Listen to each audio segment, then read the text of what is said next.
Continuing coverage of breaking news out of the Middle East, Fox News confirms the ceasefire between Israel and Hamas is over. Hamas broke the ceasefire by sending 3 rockets from the Gaza Strip into Israel. The ceasefire was set to end less than an hour and a half from now, 5 o'clock Eastern Time, midnight in Israel.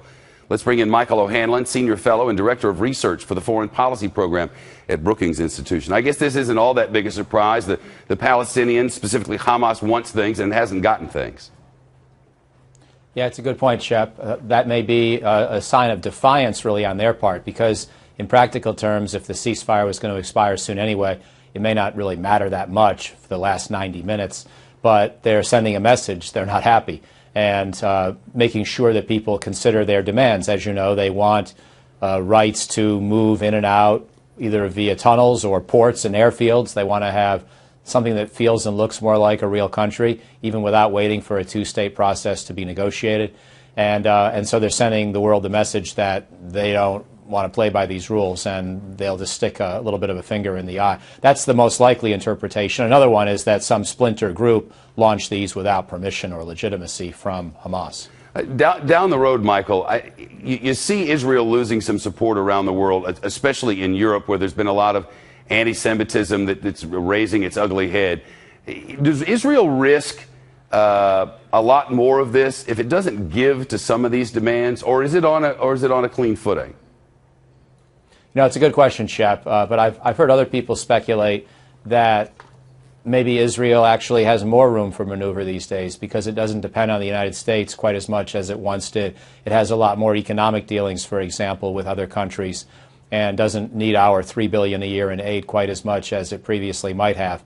So you can make the argument either way. On the other hand, there's really no friend for Israel like the United States with the military power, the diplomatic clout, and so I'm not sure I find either of these kinds of arguments all that persuasive. I think the bottom line is we haven't been able to persuade Israel or the Palestinians to negotiate peace for decades, and we've had different levels of American influence and power in the region supposedly throughout that whole period, and yet we've always had the same outcome. So I'm dubious that it really boils down to those kinds of factors. I think it's going to boil down to getting new leadership for the Palestinians and the Israelis and starting afresh at some future day. That's my best guess about how the peace process will have to go forward. The Palestinian Authority making its way in? I mean, Israel has destroyed the tunnels. It seems to have done what it wanted.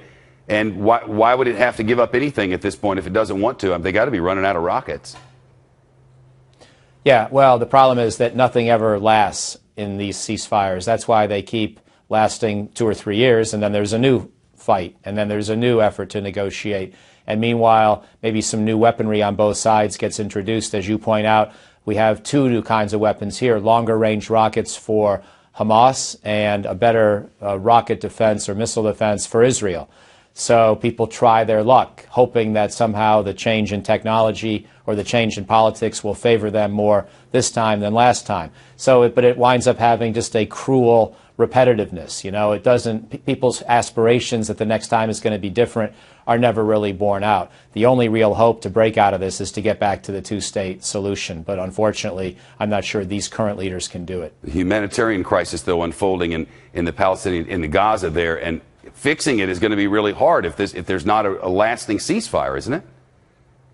Well, very good point. I mean, I'm talking big picture and theory and long term, and you're making the very valid point. We've got almost 2 million people to keep alive in the meantime, and it's not going to happen if ceasefires keep getting violated. Maybe Hamas concluded that most of the supplies that were going to be delivered in this ceasefire had already been delivered, so they could argue that it's no big deal in that regard. I'm not sure what their logic will be, what they'll say in coming hours and days.